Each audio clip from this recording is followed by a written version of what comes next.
The champagne glass caught the light like a weapon, as Richard Harwell raised it above his head, his smile sharp enough to draw blood. 300 guests in silk and diamonds turned to watch their laughter building like a wave about to break. Nathaniel Brennan stood frozen in the spotlight, his maintenance uniform suddenly too tight, too visible, too honest. The mop bucket at his feet might as well have been chains. His daughter Lily pressed herself against the velvet curtain in the wings, her sketchbook clutched to her chest like armor that wouldn't hold. Harwell's voice carried across the Metropolitan Opera House, with the confidence of a man who'd never been told no. "Play something for us, Janitor. Twinkle, twinkle, perhaps?" The laughter hit Nate like a physical thing. He'd spent 7 years learning to be invisible, 7 years perfecting the art of looking through people without them ever looking back. Tonight, under the stage lights that made his calloused hands look exactly like what they were. The hands of a man who cleaned other people's messes, invisibility wasn't an option anymore. Lily took a step forward, her 9-year-old face pale beneath the harsh backstage shadows. Her voice cracked as it reached him. "Dad, we can leave." But Nate couldn't move. Something inside him had finally stopped running. 3 hours earlier, the opera house had been empty except for the ghosts of 1,000 performances and one man who knew how to disappear into the architecture. Nate arrived at 4 in the afternoon, his uniform already showing sweat stains from the subway ride. November in New York meant the trains ran hot and the streets ran cold, and the space between the two was where men like him existed, neither here nor there, just passing through. The Steinway Model D sat center stage like a sleeping deity. Nate's fingers moved across its surface with the kind of reverence that didn't match his uniform, didn't match the story he'd told himself about who he'd become. The piano was from 1967, the year Coltrane died, the year someone had decided this particular arrangement of spruce and maple and steel deserved to sing for decades. Lily settled into her usual corner, the one with the outlet where she could charge her tablet if needed, though she preferred her paper sketchbook. She watched him with eyes that saw too much for someone who should still believe in easy answers. "Why do you touch it like it's alive?" Nate didn't look up from the slow circles his cloth made across the fallboard. The wood beneath responded to pressure the way some people responded to kindness, cautiously as if waiting for the other shoe to drop. "Because it is alive, sweetheart. Just sleeping." "That's weird, Dad. Maybe weird people understand weird instruments." She giggled, a sound that still surprised him after all these years. Still reminded him that something good had emerged from the worst night of his life. Rachel had given him Lily in exchange for herself, and some days he still wasn't sure if he'd made a fair trade or committed a crime he'd spend his whole life atoning for. His fingers found the keys without permission, pressing down, silently feeling the weight, the resistance, the perfect calibration of decades. The muscle memory was still there, buried under years of deliberately forgetting, waiting for a moment he'd promised himself would never come. Margaret Finch's heels announced her before her voice did. The event coordinator moved through the opera house like she owned it, which in a way she did for one night anyway. She was the architect of other people's good time. "Could you finish quickly? Ms. Ashford will be arriving soon. Everything needs to look immaculate." Nate straightened, tucking the cloth into his belt. "Yes, ma'am." Margaret's eyes swept past him the way headlights sweep past roadkill, acknowledgement without interest. She paused, her gaze catching on his hands where they rested on the piano's edge. "You've been polishing that piano for 20 minutes. It deserves the attention." Something flickered across her face, quick as a camera flash. Confusion, maybe, or the uncomfortable recognition that uniforms sometimes contained actual human beings with actual thoughts. She adjusted her clipboard, her armor back in place. "Just be quick about it." The click of her heels faded toward the lobby, leaving Nate alone with Lily and the piano and the weight of everything he'd been trying to forget. Lily's pencil scratched against paper, capturing something he couldn't see but would recognize when she showed him. She had her mother's talent for seeing the truth beneath the surface, for drawing out the parts people tried to hide. "Dad." "Yes, sweetheart." Why do people talk to you like that? Nate picked up his bucket, the handle familiar against his palm. 7 years of carrying the same weight, 7 years of finding comfort in the simple arithmetic of manual labor. Clean this, fix that, empty those, repeat until the shift ends and you can go home and pretend tomorrow won't be exactly the same. Like what? Like you're not really there. He knelt down so they were eye to eye so she could see he was taking her seriously. Rachel used to say Lily had a bullshit detector that could pick up lies at 100 paces. The detector was working fine now, waiting for his answer. Some people only see uniforms, Lily. They don't see the person wearing them. But you're a person. I know that. You know that. That's enough. Her pencil paused mid-stroke, her child's logic working through the math of his answer and finding it lacking. But she didn't push. She'd learned early that some questions didn't have good answers, only true ones, and the two weren't always the same. The grand doors at the far end of the hall burst open. The sound ricocheted through the empty space like a gunshot, followed by the cascade of voices that meant the real work was beginning. The Gala team swept in like an invading force, all efficiency and expensive cologne transforming the opera house from sleeping giant to glittering stage. Nate gathered his supplies and stepped back into the shadows where he belonged. Lily followed, her sketchbook tucked under her arm, her footsteps silent as a ghost's. "Stay close," he told her. "I'm always close." "I know. That's what worries me sometimes." Victoria Ashford entered the Metropolitan Opera House exactly 47 minutes before the scheduled start time.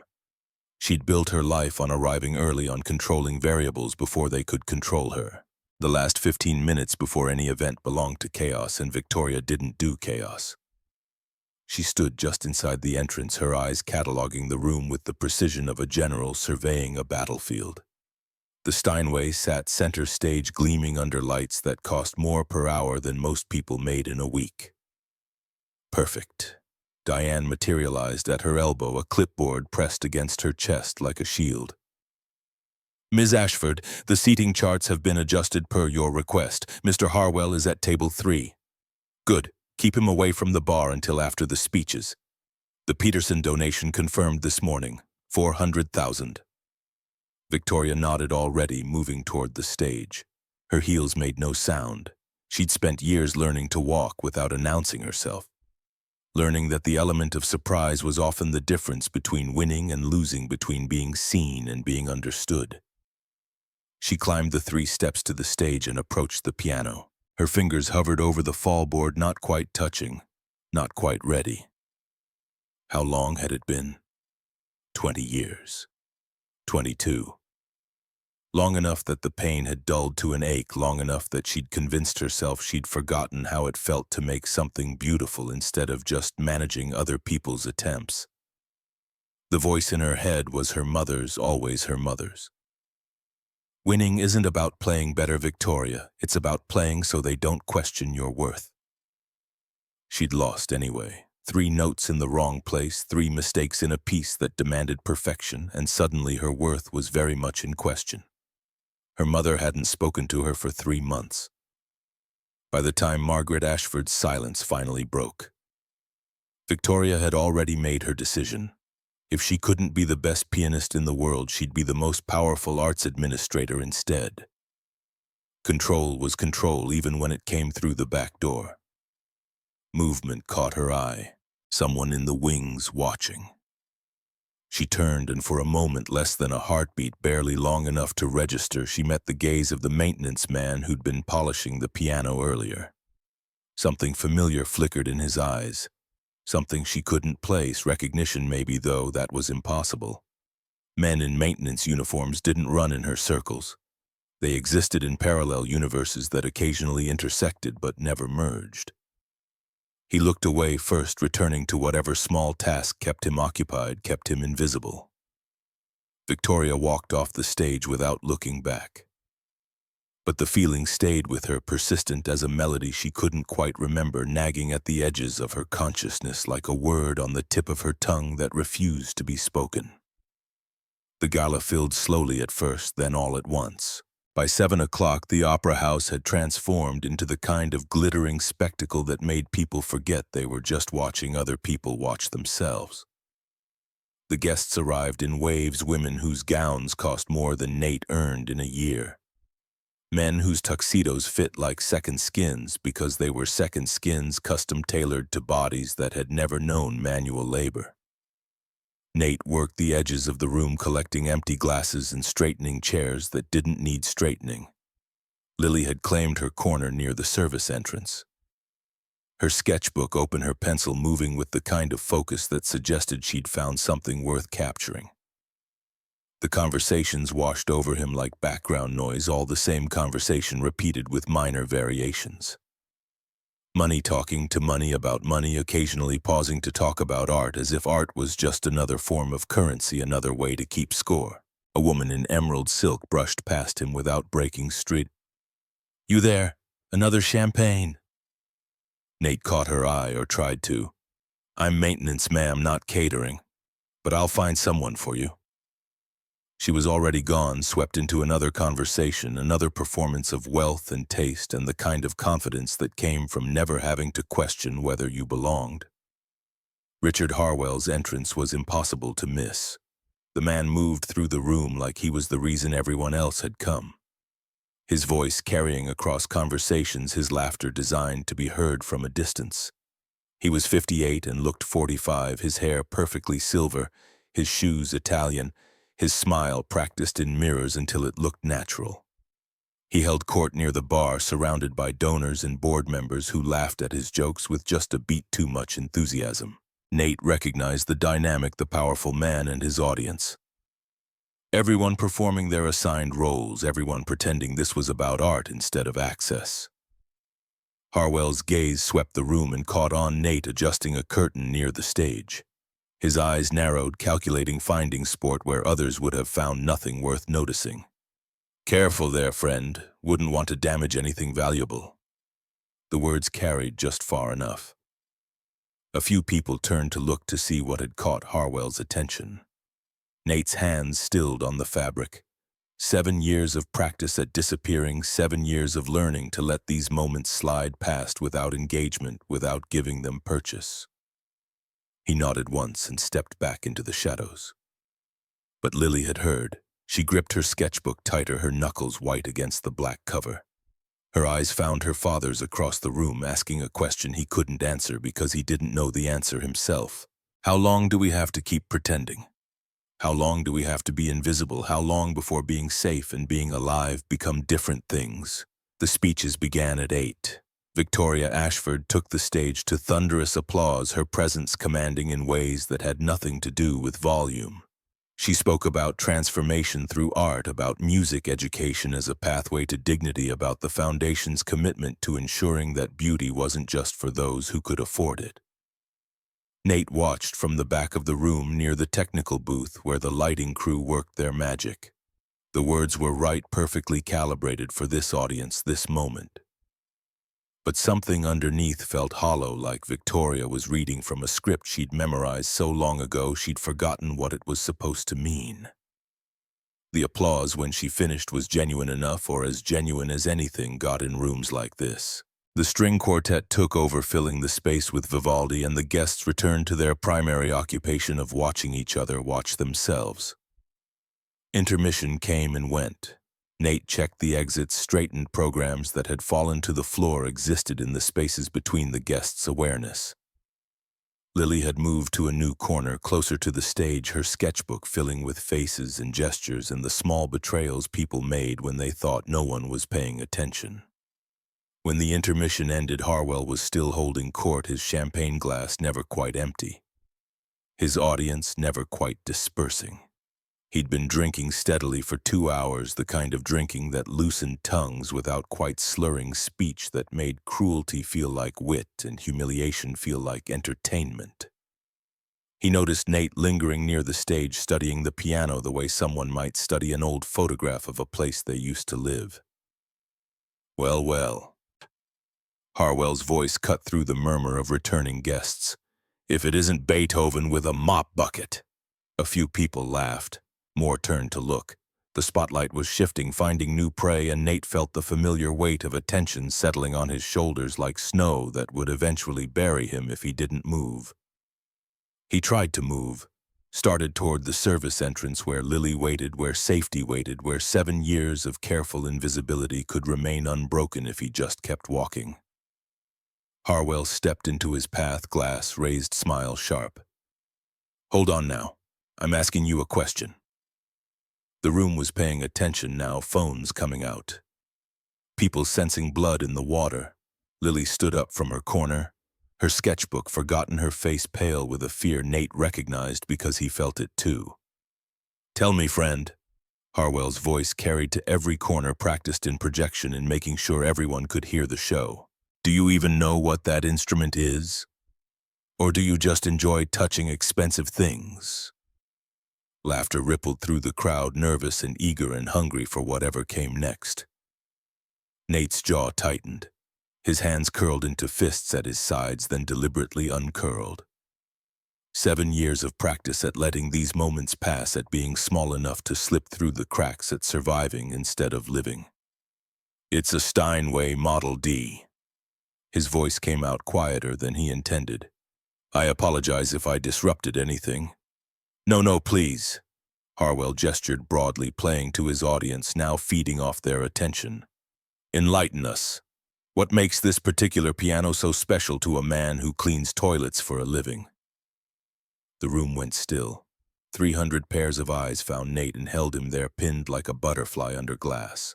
He could feel Lily's fear from across the room, could feel his own heart hammering against his ribs. Could feel something else rising that he'd kept buried for 7 years. Because letting it out meant admitting it had never really died. His voice, when it came, was steady. "Steinway Model D, 9 feet long, 12,000 moving parts. The soundboard is Sitka spruce grown slow and high for maximum resonance. The rim is 17 layers of hard rock maple. The keys used to be ivory, now composite polymer." He paused, met Harwell's eyes directly for the first time. "It costs more than your Mercedes, and it remembers more than you ever will." The silence that followed was absolute. Not the polite quiet of an attentive audience, but the shocked stillness of a room holding its collective breath, waiting to see if what just happened had actually happened. Harwell's smile flickered, uncertainty bleeding through the practiced confidence. "Oh, an expert, are we? Then I have a proposal. Play something for us. Twinkle, twinkle, little star, perhaps. Something appropriate to your level." The laughter came back, louder now, meaner. The crowd had caught the scent of humiliation and wanted to see how it would end. Phones were definitely recording now, capturing this moment for whatever viral afterlife awaited, whatever story people would tell themselves about what they'd witnessed. Lily pushed through the edge of the crowd, her voice breaking. "Dad, we can go home. We should go home." But Nate was looking at Victoria Ashford, who had risen from her seat at the VIP table and now stood watching with an expression he couldn't read. Her eyes held something, not permission exactly, but acknowledgement. A recognition that whatever happened next mattered in ways the room couldn't yet understand. He looked at the piano, at his daughter, at 300 strangers who saw him as entertainment, as someone whose dignity was worth less than their momentary amusement. 7 years. 7 years of hiding. 7 years of teaching Lily through his actions that survival meant making yourself small, that safety meant never being seen, that love meant protecting the people who mattered by never risking anything that might break you both. But Lily was watching, and she was learning. And the lesson he was teaching her right now about when to run, when to hide, when to let cruelty pass unchallenged. Because fighting back cost too much was a lesson he suddenly didn't want her to learn. Something broke inside him. Not breaking like destruction, but breaking like a dam, finally giving way like a lock, finally turning like a door opening onto a room he'd boarded shut because what it contained hurt too much to remember. "All right, Mr. Harwell." His voice carried now, steady and clear. "I'll play, but not Twinkle, Twinkle. I'll play something you won't have the capacity to understand." He set down his bucket and cloth, stepped toward the stage. The crowd parted uncertainty, replacing mockery, sensing that the script had changed and no one had told them their new lines. Harwell's laugh was forced now, his performance cracking at the edges. "By all means, entertain us." Nate climbed the 3 steps to the stage. His boots struck the polished wood with sounds that didn't belong, working-class shoes on a surface designed for art. He could feel every eye on him, could feel the weight of expectation and judgment, and the particular cruelty of an audience hoping to watch someone fail. He sat at the piano. The bench was the right height set for someone else, but close enough to his own geometry. His hands hovered over the keys, trembling slightly. 7 years since he'd done this for real. 7 years since he'd trusted himself with beauty. The light above the stage caught his reflection in the piano's surface. 42-years-old face carved by grief and night shifts, eyes that had seen too much and said too little. He looked like exactly what he was, a man who'd given up on being anything more than functional. A man who'd traded dreams for survival and told himself it was a fair exchange. His fingers found the keys. The first note emerged soft and perfect, a single G hanging in the air like a question. A few people in the crowd shifted, uncertain. This wasn't Twinkle, Twinkle. This wasn't a joke. The second note followed, then the third. The melody unfolded like a flower opening to impossible light, like something that had been waiting its entire life for this exact moment. Chopin, Ballade No. 1 in G minor, one of the most technically demanding pieces in the classical repertoire. A piece that required not just skill but soul, not just accuracy but the willingness to stand naked in front of strangers and let them see everything you'd ever tried to hide. The murmuring stopped. The phones stayed up, but they were capturing something different now. Not humiliation but revelation, not mockery but the kind of moment that made people remember why they'd ever cared about art in the first place. Nate's hands moved across the keys with certainty that surprised even him. The muscle memory was still there, buried under years of deliberate forgetting, but waiting, always waiting. His fingers remembered what his mind had tried to erase. The piece built slowly, at first gentle phrases spiraling upward like smoke from a candle. Then the tempo shifted and the music transformed into something urgent, desperate. Arpeggios crashed like waves against rocks. Bass notes thundered like distant artillery. In the audience, people stopped pretending to look at their phones. They just looked. A woman in the third row pressed her hand to her chest, feeling her own heartbeat change rhythm. A man who hadn't cried since his father's funeral felt his throat tighten. Victoria Ashford stood frozen at her table, recognition dawning across her face like sunrise. She knew this playing, knew this touch, had heard it before. The memory hit her with physical force. 8 years ago, Carnegie Hall, a Juilliard senior recital that she'd attended on a whim following a recommendation from a professor she trusted. A young man had played that night, played with the kind of talent that appeared once in a generation. The critics had called him transcendent. The New York Philharmonic had offered him a debut. And then he'd vanished. No explanation, no farewell tour, just gone. The music world had mourned the loss the way you mourn someone who died young, full of what-ifs and might-have-beens. Victoria's lips shaped the name before she could stop herself. Nathaniel Brennan. The man on stage, the maintenance worker, the janitor with the mop bucket, was Nathaniel Brennan. The prodigy who disappeared, the genius who walked away. The music reached its central section, a lyrical passage that required not just technical skill, but emotional vulnerability. Nate didn't hold back. He let every wound show, every scar, every moment of darkness he'd survived. The music spoke of loss, of love that didn't get to finish, of a man who'd buried himself alive and was only now clawing his way back to the surface. Somewhere in the piece, Rachel's melody wove itself in the lullaby he'd been composing when she got sick. The song he'd never finished because finishing it meant accepting she was gone.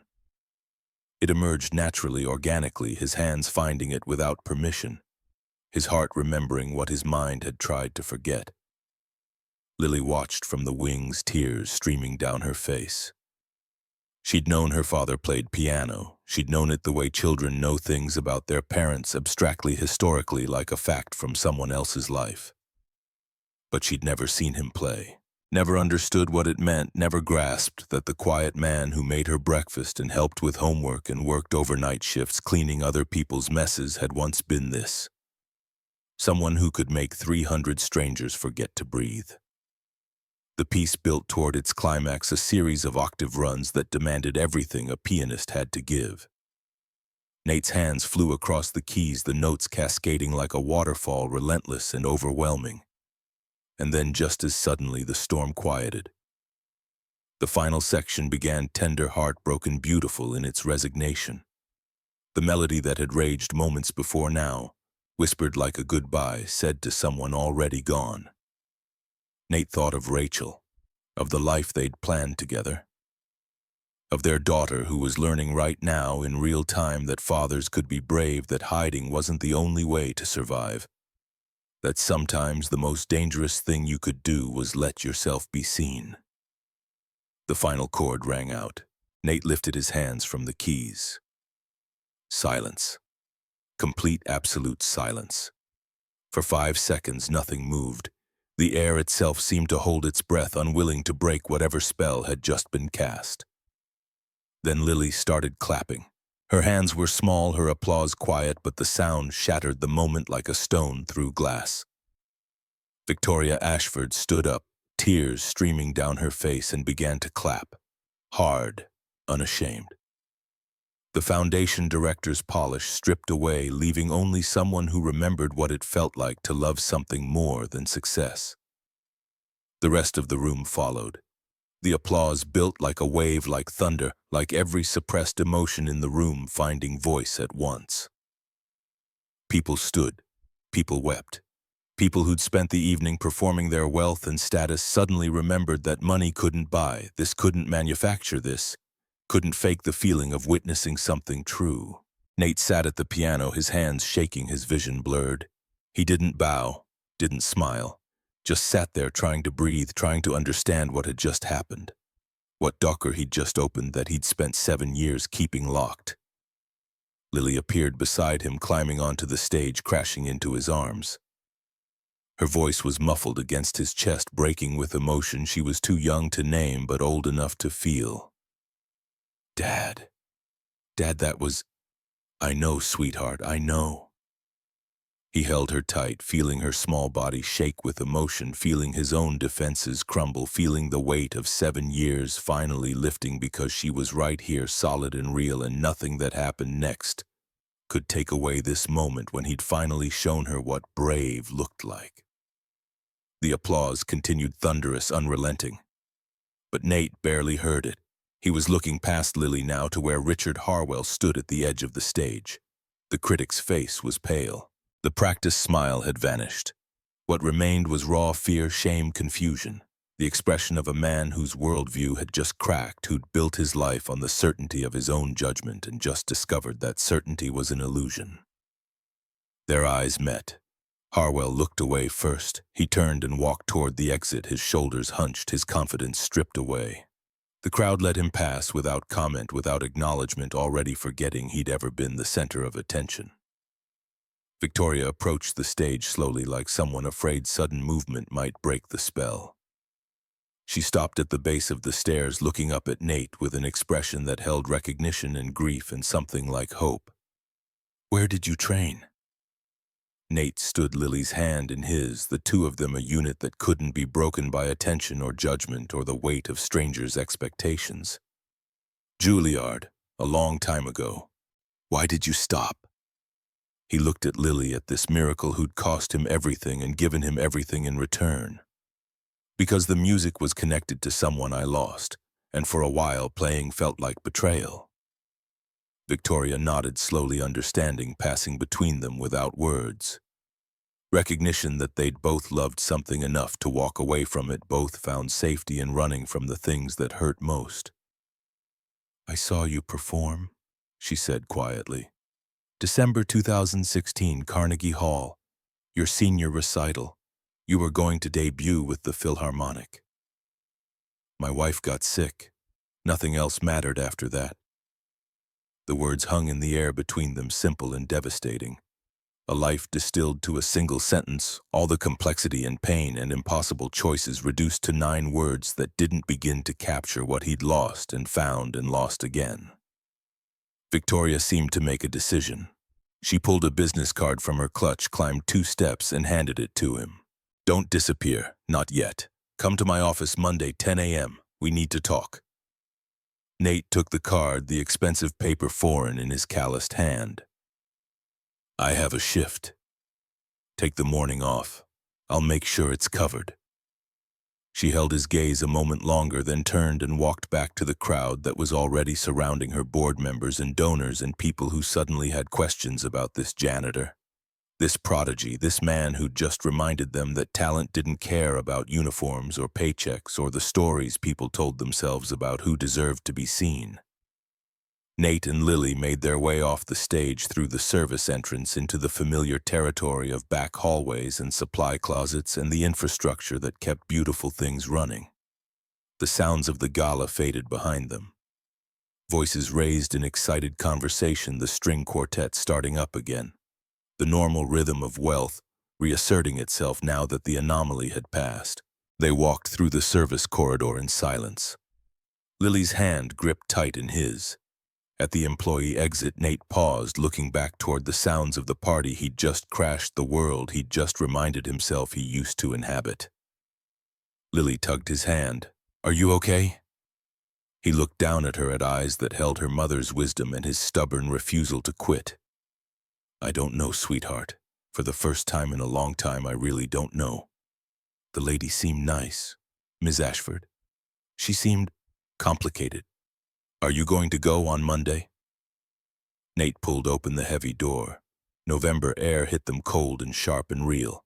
The city spread out before them, lights and noise and millions of lives intersecting and separating and finding their own rhythms in the chaos. "I don't know. Maybe. Probably." "Good." Lily's voice carried the certainty children have before life teaches them doubt. "You should. You deserve someone nice." They walked down the service alley to the street, to the subway entrance that would take them back to Queens, back to their small apartment, back to the life they'd built from the wreckage of the one they'd lost. The gala continued without them, the guests already incorporating tonight into their stories, already deciding what it meant, already moving on because that's what people did. They witnessed moments and moved past them, and sometimes, if they were lucky, they remembered what it felt like to be surprised. But Nate wasn't moving past anything. He could still feel the keys under his fingers. Could still hear the melody that had poured out of him like blood from a reopened wound.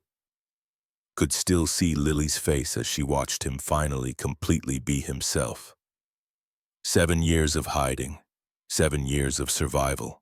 7 years of teaching his daughter that safety meant smallness, that love meant protection, that living meant keeping your head down and your heart locked away. Tonight he'd taught her something different. Tonight he'd shown her that sometimes the bravest thing you could do was stand up when everyone expected you to stay down. That sometimes survival wasn't enough, that sometimes you had to risk everything you'd carefully constructed just to remember who you used to be. They descended into the subway, the platform warm with trapped air and humanity. A train pulled indoors, hissing open, and they found seats near the back. Lily leaned against him, exhausted by emotion, her sketchbook clutched in her lap. "Dad." "Yeah." "Can I ask you something?" "Always." "Did Mom ever hear you play like that?" Nate closed his eyes. Rachel's face appearing behind his lids with the clarity of recent memory rather than distant past. She'd loved his playing, used to sit on their couch with her eyes closed, just listening, just feeling the music move through the air between them. She did, every chance she got. Did it make her happy? I think so. I hope so. Lily was quiet for a long moment, the train rocking them gently as it accelerated through the tunnel. When she spoke again, her voice was small but steady. "I think she heard you tonight. Wherever she is, I think she heard you." Nate pulled his daughter closer, feeling the weight of her trust, the responsibility of her love, the impossible gift of being someone's entire world. The train carried them home through the darkness, through tunnels carved beneath a city that never stopped moving, never stopped demanding, never stopped asking people to prove they deserved to take up space. But for tonight, for this moment, Nate had proven something, not to the city, not to the gala guests, not to Richard Harwell or Victoria Ashford or anyone whose opinion might matter in some abstract future sense. He'd proven something to himself, and more importantly, he'd proven something to Lily, that hiding was a choice, not a destiny. That talent didn't expire just because you stopped using it. That love, real love, the kind that survived death and grief and 7 years of deliberate forgetting, never really left. It just waited patient as a sleeping piano for someone brave enough to wake it up. Sunday morning arrived with weak November sunlight filtering through the apartment's one good window. Nate stood at the stove making pancakes from Rachel's recipe, the one she'd perfected during her residency when breakfast was the only meal they could guarantee eating together. Lily sat at the kitchen table, uncharacteristically quiet, her orange juice untouched. The silence between them felt different from their usual comfortable quiet. This was waited, expectant, like the pause between lightning and thunder when you're counting seconds to measure how close danger has come. Lily's voice broke first. "You okay, Dad?" Nate flipped a pancake that didn't need flipping. "Yeah, sweetheart, just thinking. About last night, about a lot of things." She pushed her juice glass in small circles, leaving wet rings on the worn formica. Her sketchbook lay closed beside her plate, which meant whatever was on her mind mattered more than capturing it on paper. "I need to show you something. I've been waiting for the right time." Nate turned off the burner. The pancakes could wait. Lily pulled a bundle from her backpack, 5 envelopes tied with a ribbon that had once been ivory but had faded to the color of old bone. Rachel's handwriting across the first one made his hands shake before he even touched the paper. "I found these 6 months ago. In your closet. I wasn't snooping, I swear." "It's okay." His voice came out rougher than intended. "I wanted to give them to you before, but you seemed so... I didn't want to make it worse." Nate sat down across from her, the bundle between them like evidence in a trial neither of them wanted to face.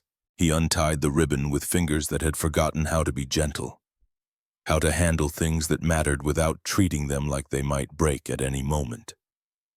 The first envelope bore a date, May 2017. 3 weeks before Rachel died, before Lily's 3rd birthday, before the world ended and then somehow continued anyway.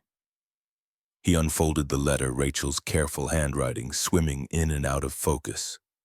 She'd always had doctor's handwriting at the hospital, illegible scrawls that only pharmacists could decode.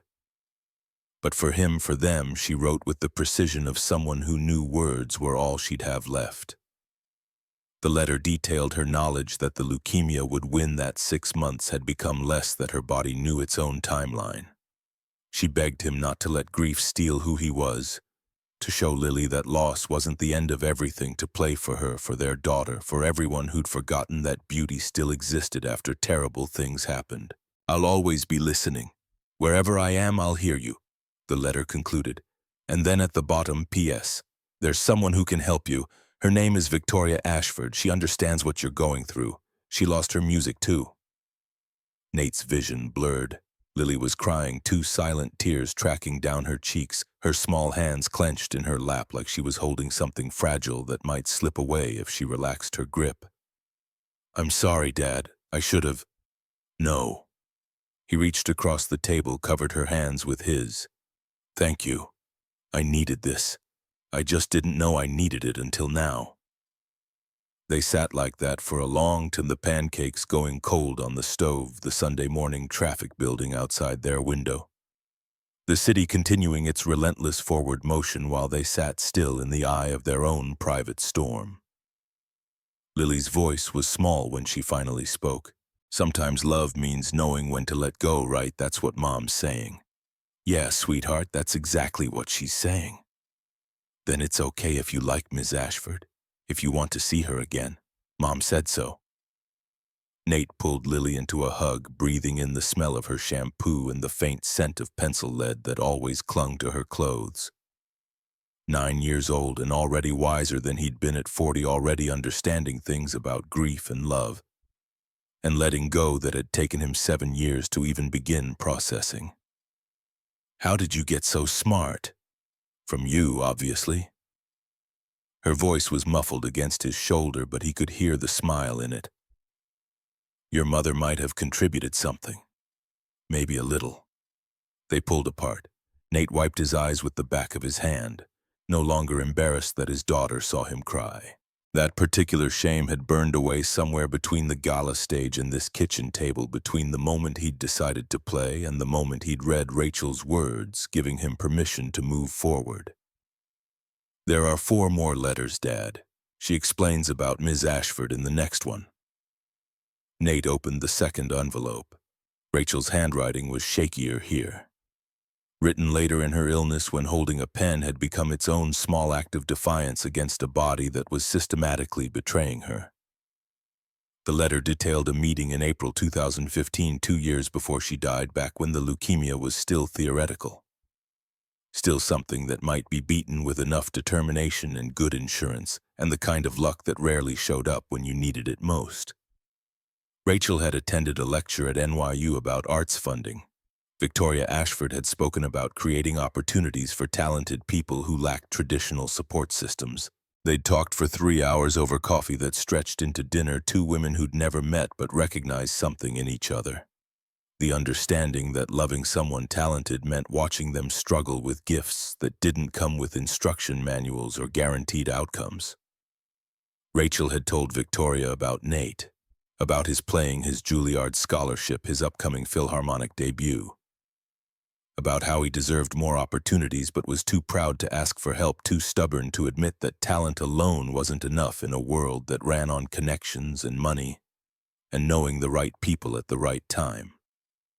Victoria had promised to create something, a program for musicians who'd fallen through the cracks, who had the skill but not the pedigree, who could make people cry with a single phrase but couldn't afford rent on a 1-bedroom apartment in the boroughs.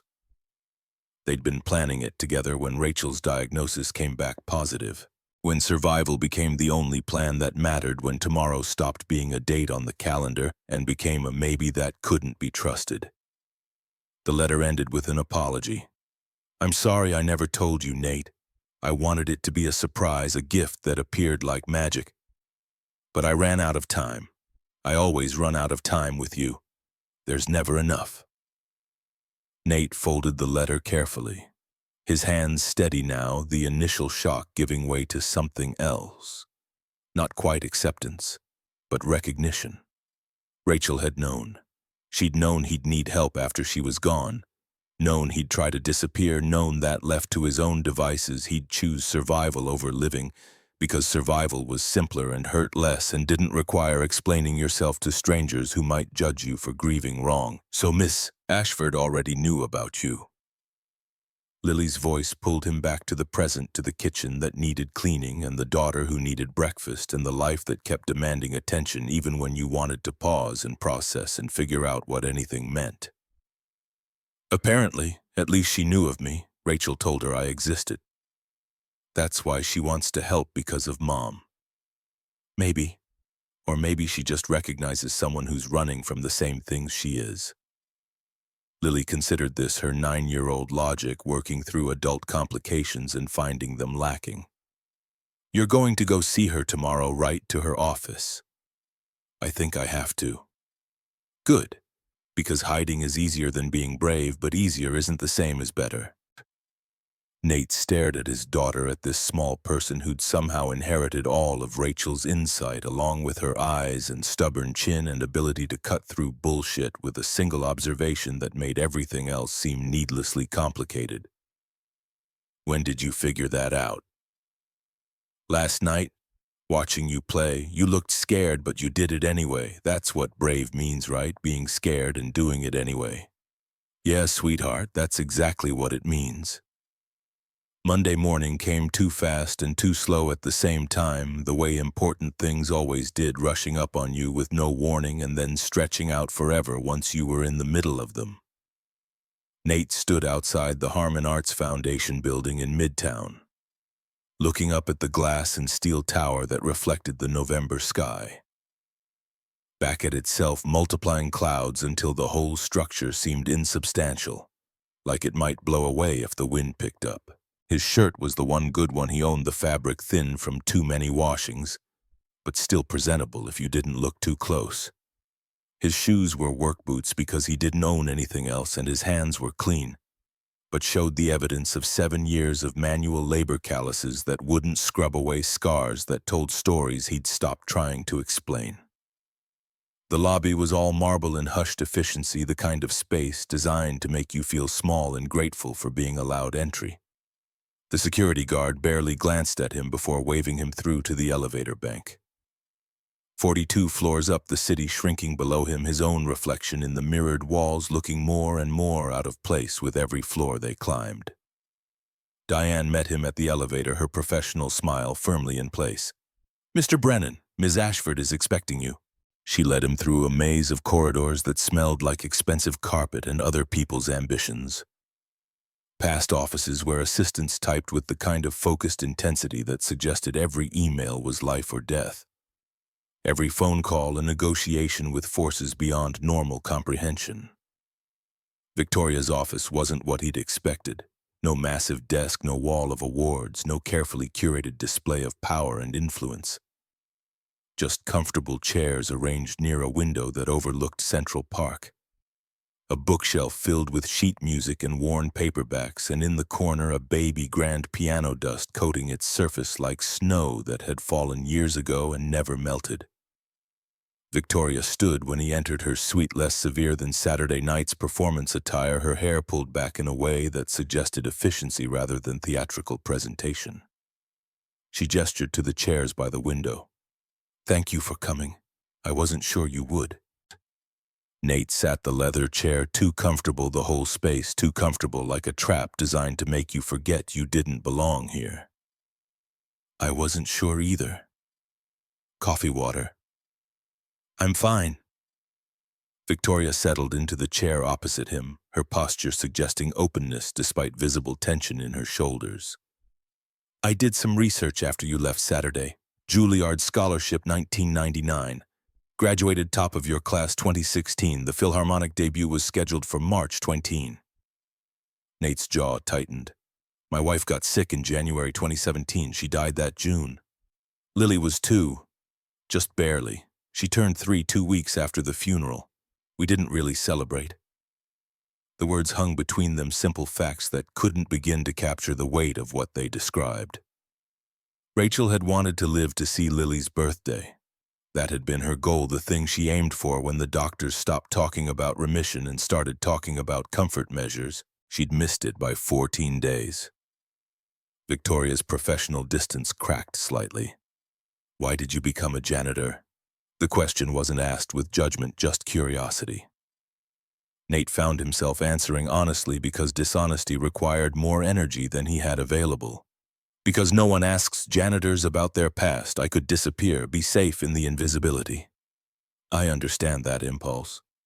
Do you—" Victoria stood, walked to the window, her back to him, her reflection in the glass showing more than her face had been revealing. "I was 16. International piano competition in Warsaw, 2002. I'd trained under my mother, Margaret Ashford. She was a concert pianist for 10 years. 12 hours a day, every day, no excuses, no mercy.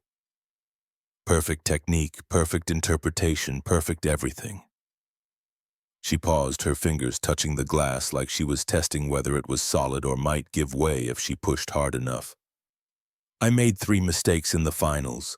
3 notes out of thousands, 3 small errors in Rachmaninoff's 3rd concerto. I came in 2nd instead of 1st. That's still incredible. My mother didn't speak to me for 3 months. When she finally did, she told me I'd embarrassed the family, that I wasn't talented enough, that I never would be." Nate stayed silent, understanding that some stories needed to be told without interruption. That bearing witness was sometimes more important than offering comfort that couldn't fix anything anyway. "I quit piano that day, never played again. Went into arts administration instead. If I couldn't create music, I'd control who did. If I couldn't be the best, I'd decide who got to try. She turned to face him, her boardroom veneer completely gone now, leaving someone younger and more vulnerable than the woman who'd commanded the stage Saturday night. I convinced myself that managing music was safer than making it. That distance was the same as protection. I was wrong, but I didn't figure that out until it was too late to go back. It's never too late. Easy to say, harder to believe. Nate stood, moved to the piano in the corner, ran his finger through the dust that had accumulated like years of neglect made visible. When's the last time you played? 22 years, not since that day in Warsaw. You ever miss it? Victoria's laugh was sharp, bitter, the sound of someone who'd asked themselves the same question so many times it had worn grooves in their consciousness. Every single day, but missing something isn't the same as being brave enough to try again. No, but it's a start. They stood in silence, the city noise filtering up from 42 floors below, sirens and car horns and the constant hum of millions of lives intersecting and separating and finding their own rhythms in the chaos. Victoria's reflection in the window looked younger now, stripped of the protection she wore to board meetings and donor dinners and every other performance of authority that her job required. I knew your wife. Not well, but we met. Nate's head snapped up. What, when? April 2015. I gave a talk at NYU about arts funding. She came up afterward, said her husband was a brilliant pianist but too proud to ask for help. She wanted to know if there were programs that could create opportunities without him knowing. The world tilted slightly, reality rearranging itself around this new information. Rachel had never mentioned it, never said a word about meeting Victoria Ashford or planning anything or trying to build a future for him that extended beyond their little family and the life they'd carved out of student loans and residency schedules and the kind of precarious happiness that only looked stable from the outside. We talked for hours, made plans for a program, music education for people who'd fallen through the cracks. Rachel would nominate you to teach. I'd discover you. It would look organic, unplanned. She knew you'd never accept help if you saw it coming. Victoria's voice cracked slightly, the first real emotion breaking through. But then she got sick, and the planning stopped, and by the time she died, I'd convinced myself it was just a nice idea that wouldn't work anyway. I let it go, let you go, let the whole thing dissolve because it was easier than trying to build something without her. Nate sank back into the chair, his legs suddenly unreliable. Rachel had done this, had set all of this in motion years ago, knowing she wouldn't be there to see it through, but trying anyway. Because that's who she was, someone who loved so completely that even dying couldn't stop her from trying to take care of the people she'd leave behind. She left letters, 5 of them. My daughter found them. One mentioned you. What did it say? That you understood, that you'd lost your music too, that you could help. Victoria crossed to the piano, lifted the fallboard with hands that trembled slightly. The keys underneath were pristine, untouched, waiting with the infinite patience of inanimate objects that existed outside of human timelines and human pain. I want to finish what we started, what Rachel and I planned, a program for people who've been told music isn't for them. Veterans, single parents, disabled kids, seniors, real education, real opportunities. Not charity recognition. Nate's throat tightened. That sounds incredible. I want you to run it. The words landed like a physical blow. Nate shook his head before he'd consciously decided to refuse. I'm a janitor, Ms. Ashford. I don't know how to teach. I don't have credentials. You have something better. You understand loss. You know what it's like to love something so much that losing it feels like dying. You can meet people in that place because you've been there yourself. What if I fail? What if I'm not good enough? Then you fail and try again. That's what music teaches us. Every wrong note is a chance to find the right one. Every mistake is just practice for success. Nate stood, paced to the window, looked down at the city that kept moving no matter how much any individual person needed it to stop. 42 floors below, people were going about their lives working jobs they hated, pursuing dreams they weren't sure they believed in, surviving because survival was all they knew how to do. He'd been one of them for 7 years, safe in his invisibility, protected by his refusal to risk anything that mattered, teaching his daughter through his actions that the only way to avoid pain was to avoid living. I have bills to pay. Lily needs stability. I can't just quit my job on the hope that this works. The foundation provides salary, benefits, housing assistance if needed, enough that you can focus on this without worrying about keeping the lights on. You've thought this through. I've been thinking about it for 9 years, since the day Rachel walked into my office and made me promise to help you if you ever needed it. The weight of that 9 years of a promise kept in secret, 9 years of Victoria carrying Rachel's hope, like a debt she couldn't repay, settled over Nate, like a blanket that was simultaneously comforting and suffocating. There's something else. His voice came out rougher than intended. If I do this, if I go back to music, Rachel won't be there, and that will make it real in a way I'm not sure I can handle. Victoria moved to stand beside him at the window, close enough that he could see their reflections side by side in the glass. Two people who'd spent years running from the things they loved. Because loving meant risking loss, and loss had already taken too much. Music doesn't replace her, Nathaniel. It keeps her alive. Every time you play, she's there. Not as a memory, as a presence. That's what art does. It transforms loss into something that can be shared, that can connect us to what we've lost without being destroyed by it. She was right. He knew she was right. But knowing something intellectually and being brave enough to live it were different continents, separated by an ocean of fear that he'd been drowning in for 7 years. I need to talk to Lily. She pushed me to do this. She deserves to be part of the decision. Victoria nodded. Take 24 hours, but Nathaniel... She caught his arm as he moved toward the door. Thank you. For Saturday. I haven't felt anything real in 22 years. Watching you play reminded me why I loved music before it became about winning. Before my mother made it about worth instead of joy. Nate covered her hand with his, a gesture that surprised them both with its intimacy. Its acknowledgement that they were something more than strangers negotiating a business arrangement. They were two people who'd lost the same thing in different ways, who recognized each other's wounds because they carried matching scars. 24 hours, then I'll call. He left before either of them could say anything else, before the moment could become something neither of them was ready to define. The elevator ride down felt faster than the ride up, gravity pulling him back toward the street, toward the subway, toward the life that was waiting to either continue as it had been or transform into something he couldn't yet imagine.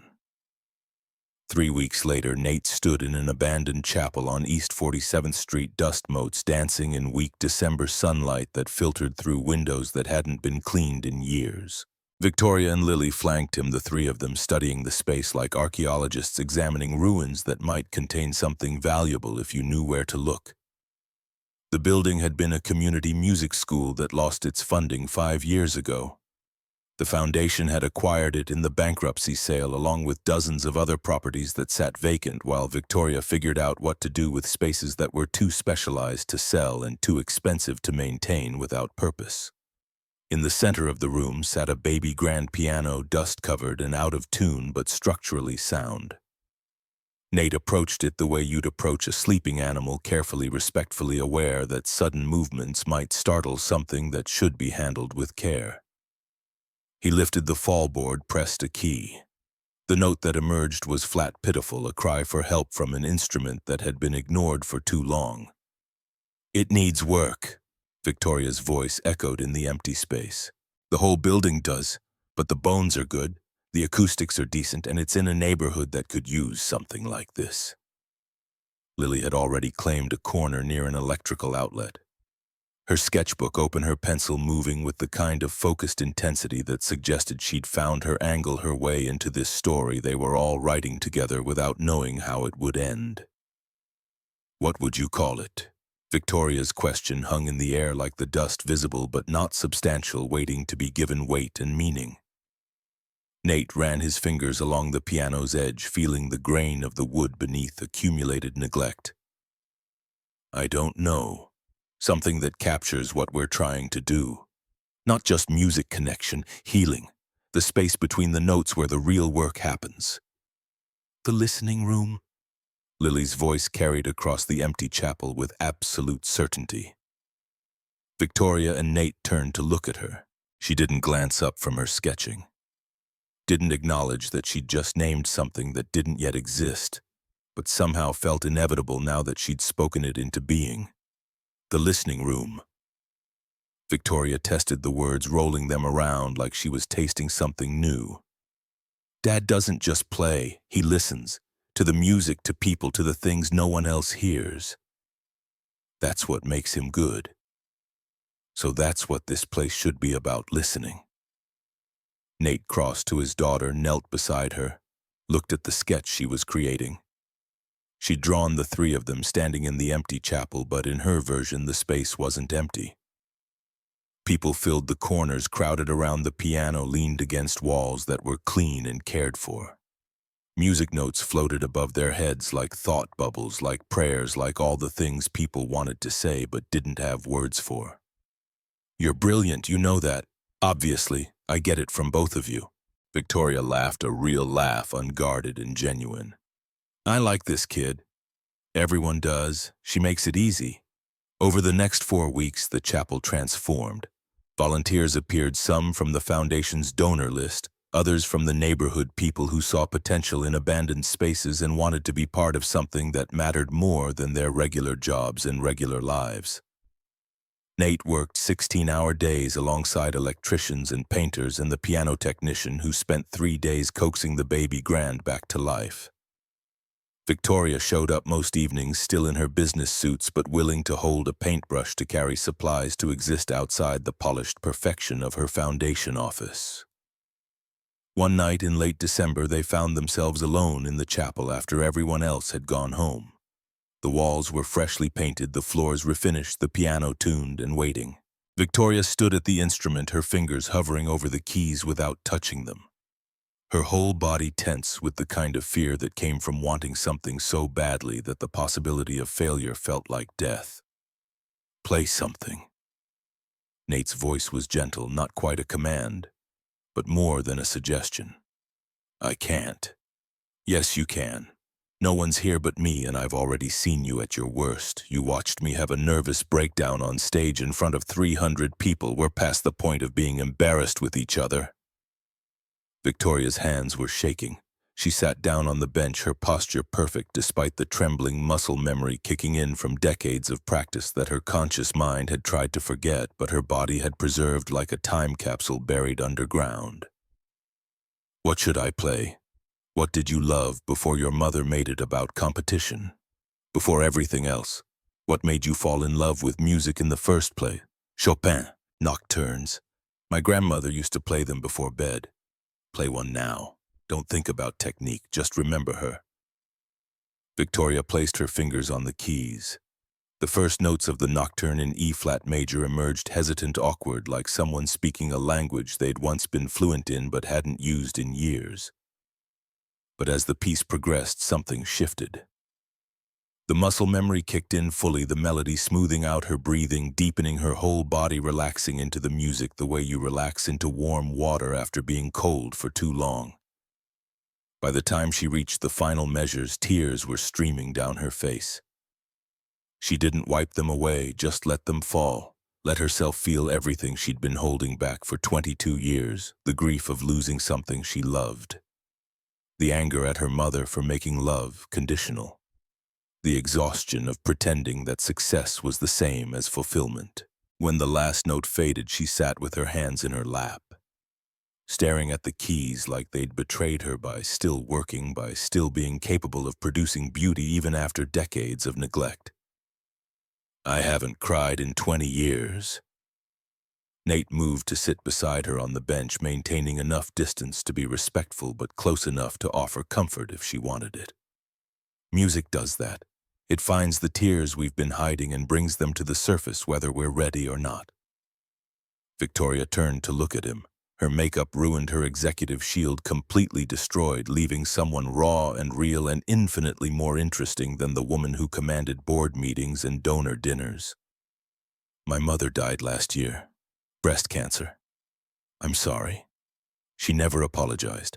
Not for the pressure, not for the silence, not for making me feel like love was something I had to earn by being perfect. I thought when she died I'd feel free. Instead, I just felt emptier. Grief doesn't follow rules. You can be angry at someone and still miss them. You can resent what they did and still wish they were here. Victoria's hands found the keys again, playing soft chords that weren't part of any particular piece. Just sounds that felt right in the moment, notes that filled the space between words when words weren't sufficient.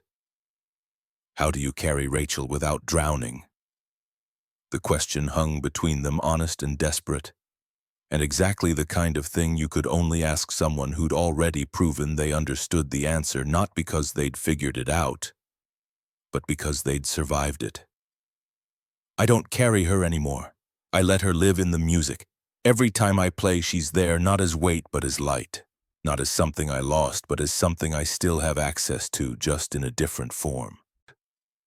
Victoria nodded, slowly, understanding settling over her like dawn, gradual but inevitable, transforming darkness into something that could be navigated without fear. Will you teach me not like the other teachers? Not about technique or interpretation or winning. About feeling. About making music that matters instead of music that impresses. I'd be honored. They sat together at the piano for another hour, not playing complicated pieces, just exploring, finding sounds, letting the music speak what words couldn't articulate. When Victoria finally left that evening, her shoulders were straighter than they'd been in years. Her walk less calculated, more human. Nate stayed behind alone in the chapel that was slowly becoming the listening room and pulled out his phone.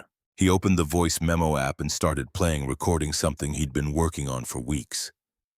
The lullaby he'd started composing when Rachel was pregnant. The piece he'd never finished because finishing it meant accepting she was gone and Lily was here and life had moved forward whether he was ready or not. His fingers found the melody, Rachel's voice, humming it in his memory, and slowly, carefully, he began to add new phrases, new harmonies, new resolution.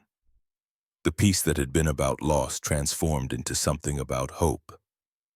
About the daughter who'd pushed him to be brave, about the second chance that only appeared when you stopped running from the first loss.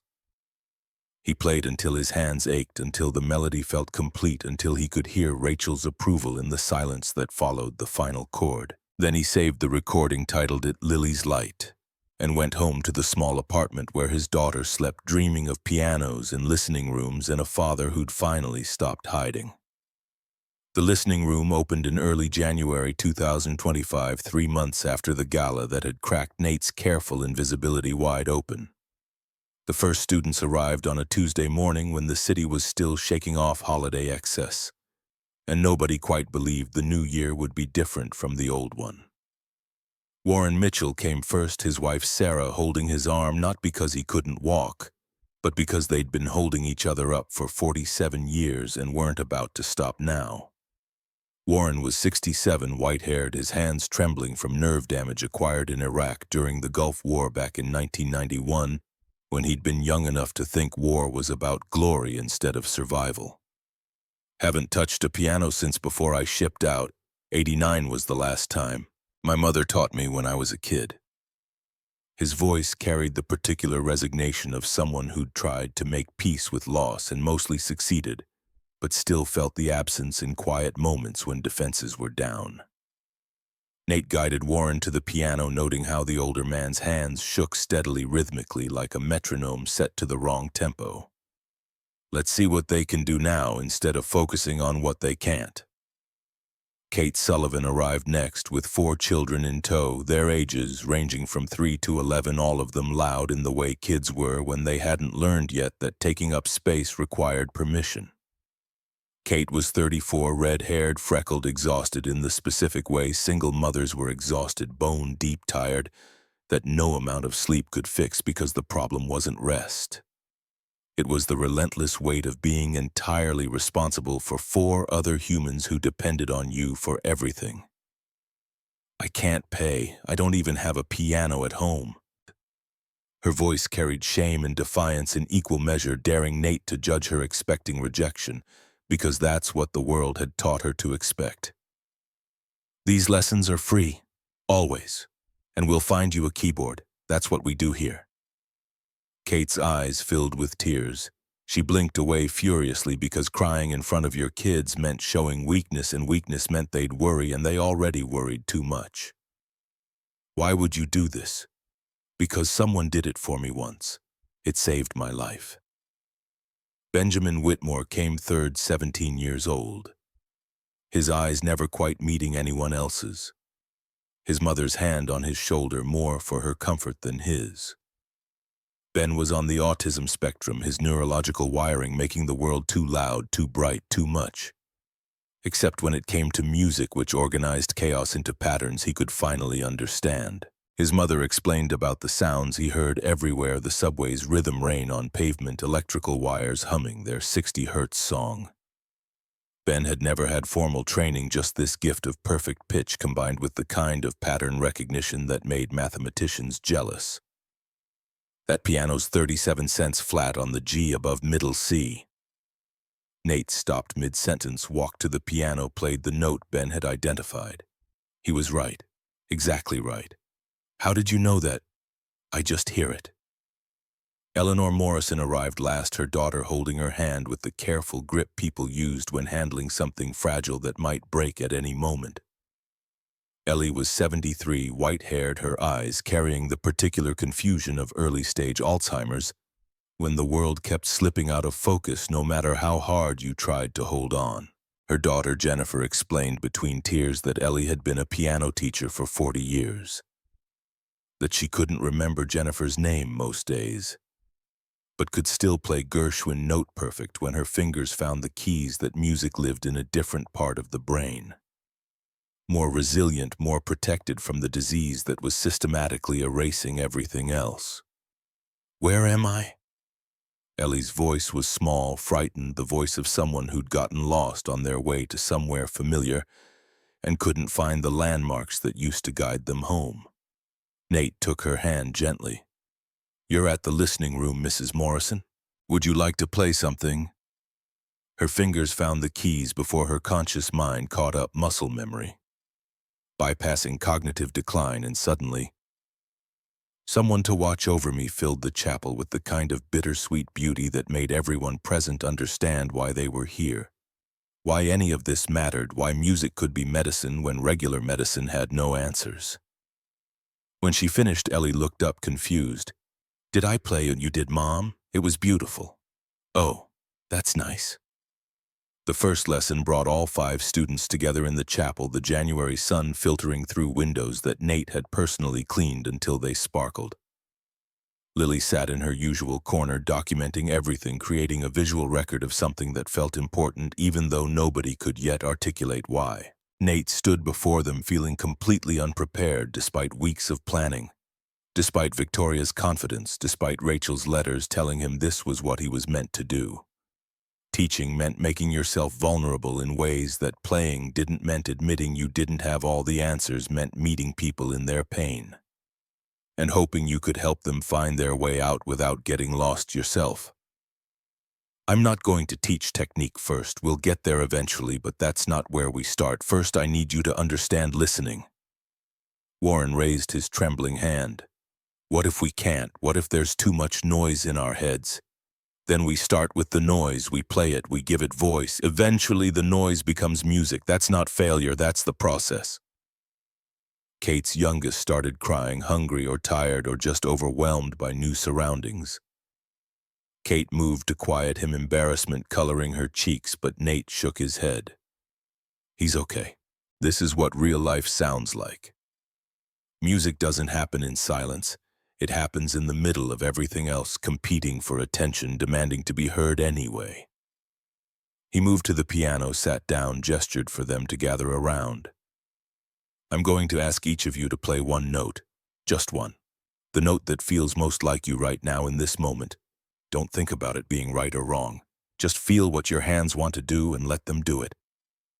Warren went first, his trembling hands finding a deep bass note that resonated through the chapel like distant thunder, like the echo of explosions he'd heard decades ago that never quite stopped reverberating. Kate played middle C, simple and direct and honest in a way that matched her pragmatic approach to survival. Ben pressed a complex chord that shouldn't have worked but somehow did his perfect pitch and pattern recognition, finding harmonies that existed outside traditional music theory. Ellie played a high melody note, distant but clear, like a voice calling from somewhere far away that you could still hear if you listened carefully enough. That's your voice. Everything else builds from there. Every piece of music ever written started with someone finding their voice and then having the courage to share it. They worked for 2 hours playing single notes that gradually became phrases, phrases that gradually became melodies. Melodies that gradually became something that almost resembled music, but was really something more fundamental. Human beings learning to express what words couldn't capture, what regular conversation couldn't contain, what daily life systematically suppressed in favor of productivity and efficiency, and all the other ways society convinced people that survival was the same as living. Victoria watched from the back of the chapel, taking notes not for the foundation's records but for herself, learning from Nate's approach how to meet people where they were, instead of demanding they meet you where you wanted them to be. After the students left, she approached him with an expression that mixed pride and concern in equal measure. Richard Harwell called 3 major donors this week. He's telling them this program is a waste of money, that you're unqualified, that the foundation is making a mistake. Nate felt his jaw tighten. Can he actually stop us? He has influence, and he's using it. 2 donors pulled their commitments. We have 6 months of funding left, maybe 7 if we're careful. After that. She didn't finish the sentence because finishing it meant admitting failure was possible, and neither of them was ready for that conversation. So we need to prove it works, show them something they can't dismiss. A recital, public performance.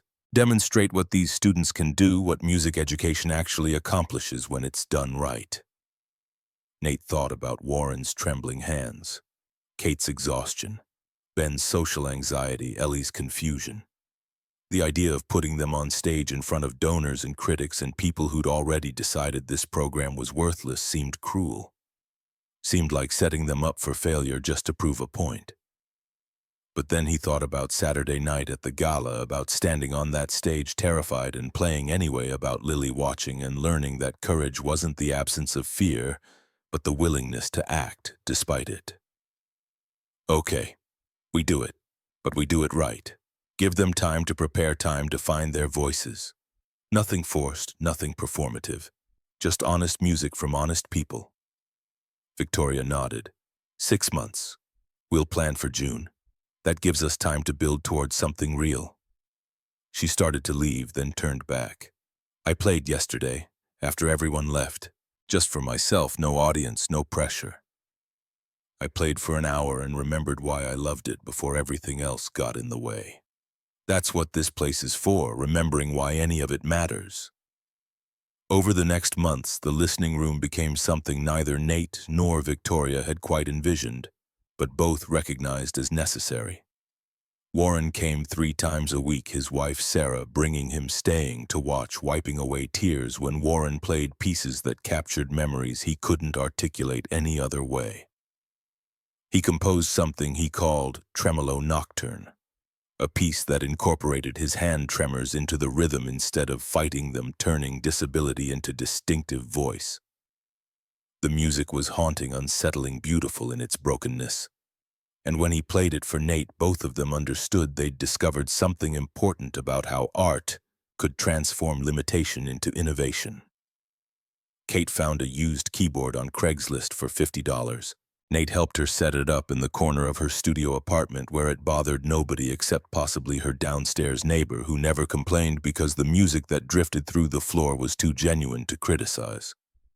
She practiced after her kids went to bed, 30 minutes stolen from sleep she desperately needed.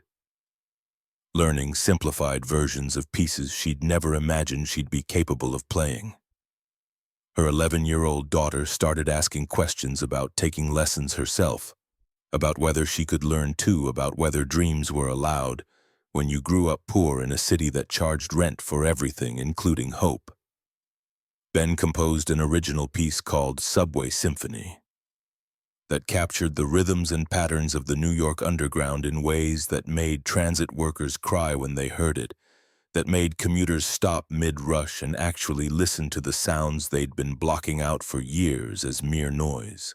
A professor from NYU heard about it through Victoria's network and showed up unannounced, listened to Ben play and offered a full scholarship on the spot.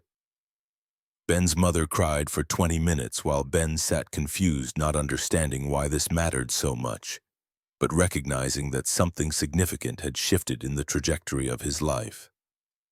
Ellie had more bad days as the months progressed, the Alzheimer's advancing with the kind of cruel efficiency that made Jennifer understand her mother was disappearing, even as her body remained present. But on the good days, the days when Ellie's eyes cleared and she remembered who she was, where she was, why she was here those days, she played Gershwin with a skill that reminded everyone that talent didn't disappear just because memory did, that some things lived too deep to be erased by disease. Nate worked with each of them individually and together, learning as he taught, figuring out how to meet people in their specific struggles without pretending he had answers he didn't possess. Teaching turned out to be mostly listening, mostly bearing witness, mostly creating space where people felt safe enough to try and fail and try again without shame. Victoria came to the listening room 3 evenings a week, practicing with Nate after the students left, slowly rebuilding her relationship with music. They played duets, nothing complicated, just two people finding harmony after years of discord, learning that making music together required vulnerability that couldn't be faked or performed or controlled the way she'd spent her life controlling everything else. One evening in April, with the recital looming 2 months away, they sat at the piano after everyone had gone home. The spring air drifting through open windows carried the smell of rain and possibility. "I'm scared." Victoria's admission came without preamble, without the usual careful construction of her sentences. Of the recital, of playing in public, of people seeing me try and potentially fail. "I know. I'm scared too. You don't seem scared. I'm good at hiding it. 7 years of practice." Victoria played a few notes, the opening of the nocturne she'd been working on. "If we fail, if the recital doesn't convince the donors, if they pull funding anyway, what happens to the students, to Warren and Kate and Ben and Ellie? We find another way. We don't quit just because the first attempt doesn't work. That's not how the foundation operates. The board expects results, measurable outcomes, success defined in ways that can be put in annual reports and donor newsletters." Nate covered her hands with his, stopping the music, forcing her to look at him instead of hiding behind the piano. "Then maybe the foundation needs to operate differently. Maybe success isn't something you can measure with spreadsheets and impact assessments. Maybe it's Warren playing piano again after 34 years. Maybe it's Kate showing her daughter that mothers can have dreams. Maybe it's watching Ellie's face when she finishes a piece and can't remember playing it, but knows she created something beautiful anyway." Victoria's eyes filled with tears, the professional distance cracking. "When did you become wise?" "I'm not wise, I'm just paying attention. There's a difference." They sat like that for a long time, hands intertwined on the piano keys, two people who'd spent years running from different versions of the same wound, finally learning that healing required staying still long enough for scars to form, for new tissue to grow, for strength to emerge from places that had been broken and then mended stronger than they'd been originally. Outside, the city continued its relentless motion. Inside the listening room in the converted chapel that smelled like old wood and new possibility, two people learned that letting someone see you vulnerable wasn't weakness. It was the only way forward that actually mattered. The recital loomed 3 weeks away when Nate found himself standing alone in the listening room at 2 in the morning, unable to sleep, unable to stop thinking about everything that could go wrong. The chapel was different at night, shadows pooling in corners where daylight usually reached the piano, a darker shape against darkness. The city's ambient noise filtering through in ways that made him hyper-aware of how fragile this whole enterprise was. His phone buzzed.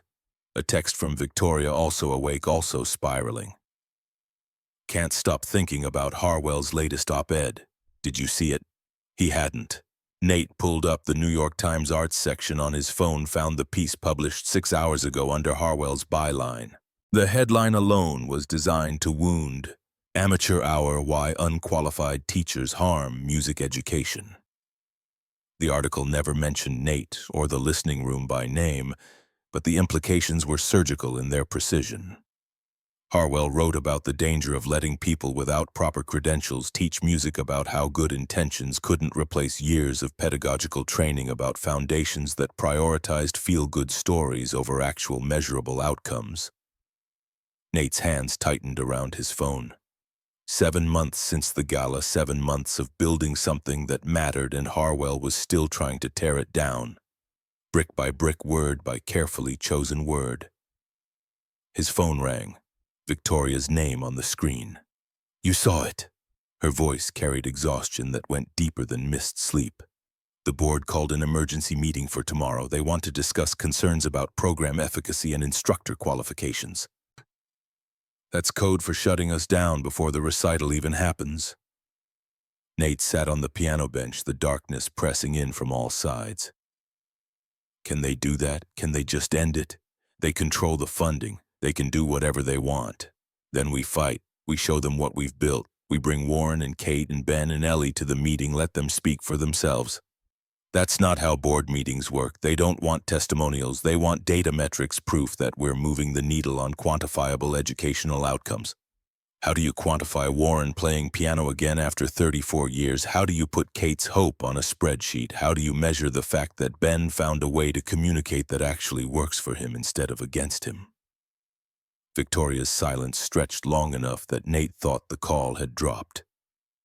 When she finally spoke, her voice was different, harder, more resolved. "Then we give them something they can't ignore. We move the recital up. This weekend, 3 days from now. We invite everyone, donors, board members, press. We show them what these students can do before Harwell has time to poison the well further. 3 days isn't enough time. It has to be.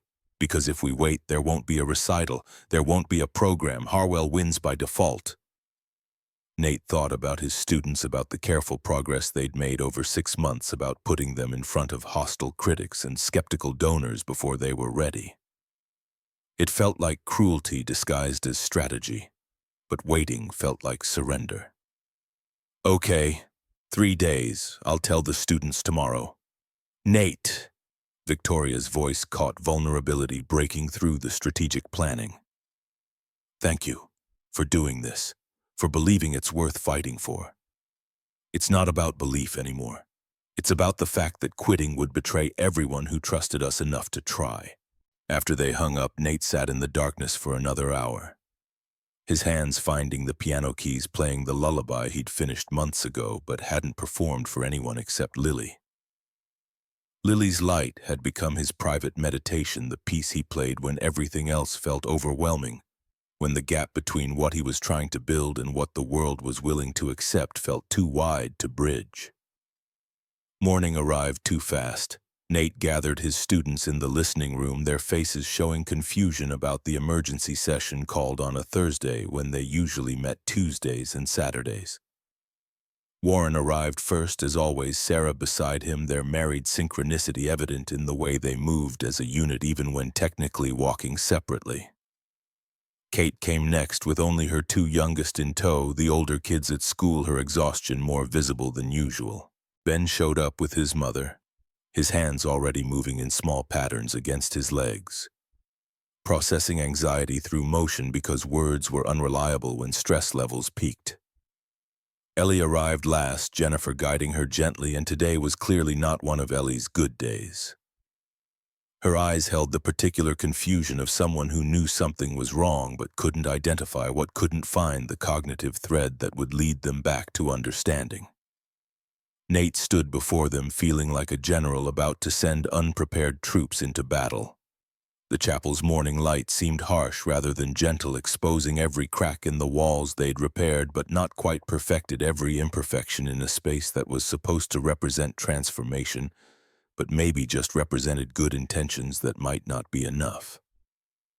I need to tell you something, and I need you to know you can say no. Nobody will judge you.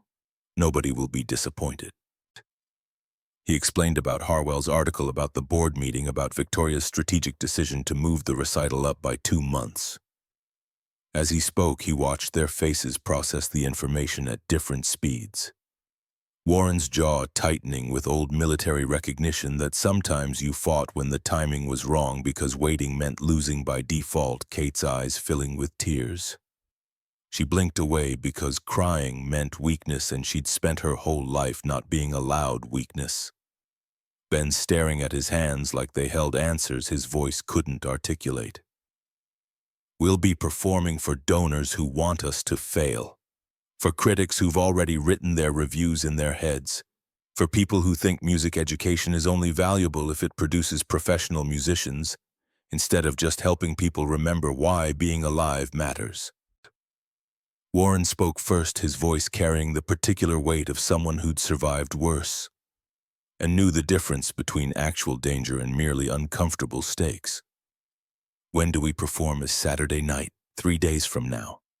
Then we perform Saturday night. Kate's voice was smaller, uncertain. What if we mess up? What if I forget the notes, or my kids make noise, or I embarrass everyone by not being good enough? Nate crossed to her, knelt so they were eye level, the posture he'd learned from being Lily's father, from understanding that sometimes you had to make yourself smaller so someone else could feel bigger. You won't embarrass anyone. You're going to show your kids that mothers can be brave. That's worth more than perfect technique. But the donors don't care about them. Care about your children watching you do something hard because it matters to you. That's the lesson they'll remember long after this recital becomes just another story we tell about the time we took a risk. Ben's hands stilled. His mother started to speak for him to explain his anxiety, but Ben's voice cut through before she could finish. I'll play. My piece. The subway one. 3 words that cost him visible effort. 3 words that meant more because of how rarely he used them. Nate nodded, respecting the courage it took for Ben to commit when verbal communication was already a daily battle against neurological wiring that made words feel like swimming upstream. Ellie's voice emerged, confused but present. Are we performing? I used to perform. I taught students who performed. Jennifer's hand tightened on her mother's shoulder. Mom, we don't have to. I want to, I think. Do I want to? The question hung in the air, heartbreaking in its honesty, devastating in its acknowledgement that Ellie couldn't trust her own desires anymore, couldn't be certain whether what she felt was real or just neural static from a brain systematically erasing its own history. We'll decide on Saturday, Nate said gently. If you feel up to it, you play. If not, that's okay too. Nobody expects more than you can give. Victoria arrived then, slightly out of breath, her professional armor showing cracks that suggested the board meeting had been exactly as brutal as anticipated. She pulled Nate aside while the students began their warm-up exercises, their hands finding the familiar comfort of piano keys while their minds processed impossible timelines. The board gave us one chance. Saturday's recital determines everything. If the donors are convinced, we get full funding for 3 years and expansion to other cities. If not, they shut us down immediately. No grace period, no second chances. Nate felt his stomach drop. That's not a fair assessment. 6 months isn't long enough to... I know. But Harwell has convinced them that we're wasting foundation resources on a vanity project that can't produce measurable results. They're looking for an excuse to cut losses. Victoria's voice cracked slightly, her careful control slipping. I told them this program matters, that it's changing lives in ways that can't be quantified. They asked me to provide data proving that claim. I couldn't. Because some things matter without being measurable. Try telling that to a board of directors whose primary concern is fiduciary responsibility and reputation management. Nate looked at his students. Warren's trembling hands finding melodies that shouldn't work. But did Kate's determination fighting through exhaustion, Ben's fingers creating patterns that revealed the mathematical beauty hidden in everyday chaos. Ellie's moments of clarity when muscle memory bypassed cognitive decline and let her be herself again, even if just for 3 minutes. Then we show them something they can't dismiss. We perform so honestly, so genuinely that measurement becomes irrelevant. We remind them that music exists to connect people to what it means to be human, not to generate revenue streams. Victoria's expression softened, some of her tension releasing. I'm going to perform too, at the recital. I'll play the nocturne I've been working on. Nate's surprise must have shown because Victoria laughed, brittle and self-aware. If we're going down, we go down honestly, and playing in public terrifies me more than any board meeting ever could. But watching you and the students be brave makes me feel ashamed of my own cowardice. That's not cowardice, that's survival. Maybe, but I'm tired of surviving when I could be living. The next 3 days blurred into intensive rehearsals punctuated by panic and breakthrough in equal measure.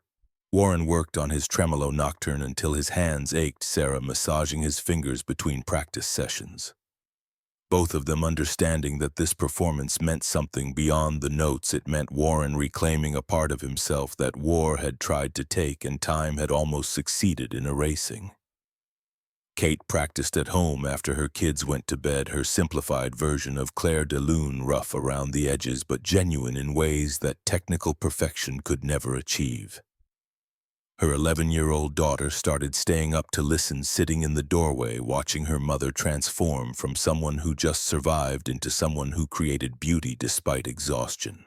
Ben refined his subway symphony, adding new sections that captured not just the mechanical rhythms of transit, but the human patterns, the shuffle of tired commuters, the irregular beats of street performers, the syncopated chaos of rush hour distilled into musical language that made sense when spoken language didn't.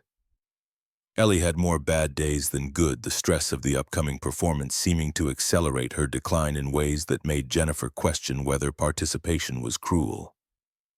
But on Friday afternoon, Ellie had a moment of perfect clarity, looked her daughter in the eye and said with absolute certainty, "I'm playing tomorrow. I taught for 40 years. I'm not stopping now."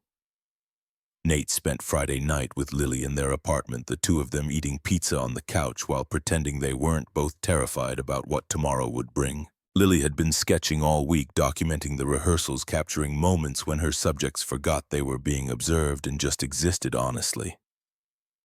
"You're going to play Mom's Lullaby, right? The one you finished?" Nate hadn't planned on it. The piece felt too personal, too raw, too much like exposing wounds that hadn't quite healed. But Lily's eyes held her mother's insistence, her mother's inability to accept half measures when full ones were available. "I don't know if I can." "You can, and you have to. Because it's the truest thing you've written, and tomorrow's about truth, not performance." When had his 9-year-old daughter become wise enough to see through his defenses? Probably around the same time he'd stopped being strong enough to maintain them. "What if I break down? What if I can't finish?" "Then you break down and someone helps you finish. That's what community means." Nate pulled her close, breathing in the smell of her hair, feeling the solid weight of her against his chest, this miracle who existed because Rachel had died, bringing her into the world, this living reminder that loss and gift were sometimes the same thing viewed from different angles. "When did you figure all this out?" "I've always known, I just didn't know how to tell you until now." They fell asleep on the couch, the TV playing something neither of them watched, the city noise filtering through their cracked window, tomorrow approaching with the inevitability of sunrise whether they were ready or not. Saturday arrived, cut and clear, June pretending to be April, the weather refusing to cooperate with anyone's expectations. The listening room filled slowly, starting at 6 p.m. Donors in expensive casual clothes that cost more than Nate earned in a month, board members in suits that telegraphed skepticism before their faces could, critics with notebooks ready to document failure because failure made better copy than success. Richard Harwell arrived exactly on time, sitting front row center.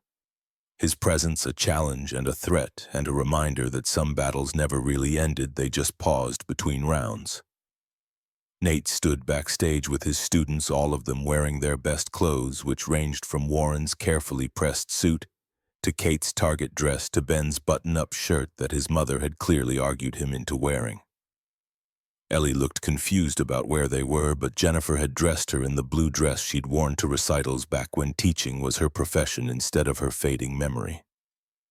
Victoria found Nate in the wings, her own performance anxiety written across her face despite her attempts to project calm. "Last chance to back out. We could cancel, regroup, wait for better timing." "There is no better timing. There's just now or never." "I wish I had your certainty."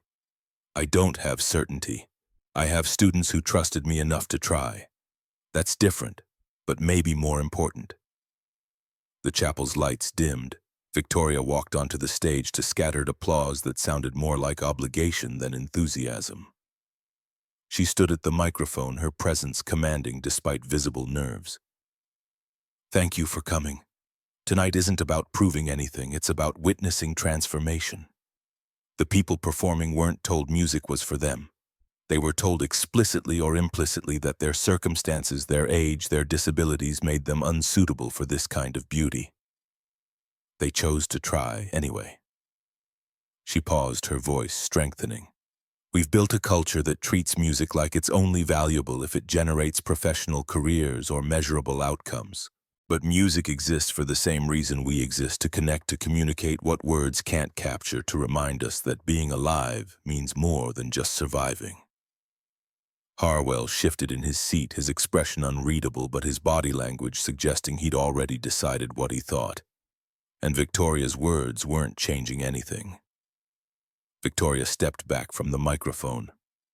"Our first performer is Warren Mitchell." Warren walked onto the stage slowly, Sarah beside him, until he reached the piano, then stepping back to give him space. His hands were shaking worse than usual, the stress amplifying the nerve damage, making everyone present wonder if he'd be able to play at all. He sat at the bench, breathed deeply the way Nate had taught him, finding the rhythm of his own trembling and accepting it rather than fighting. His fingers found the keys and the tremolo nocturne emerged, haunting, unsettling, beautiful in its brokenness.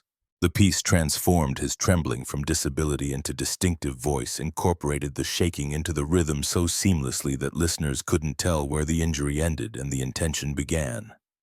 The music spoke of war and survival, of bodies that remembered trauma even when minds tried to forget, of finding beauty in the spaces between damage and healing.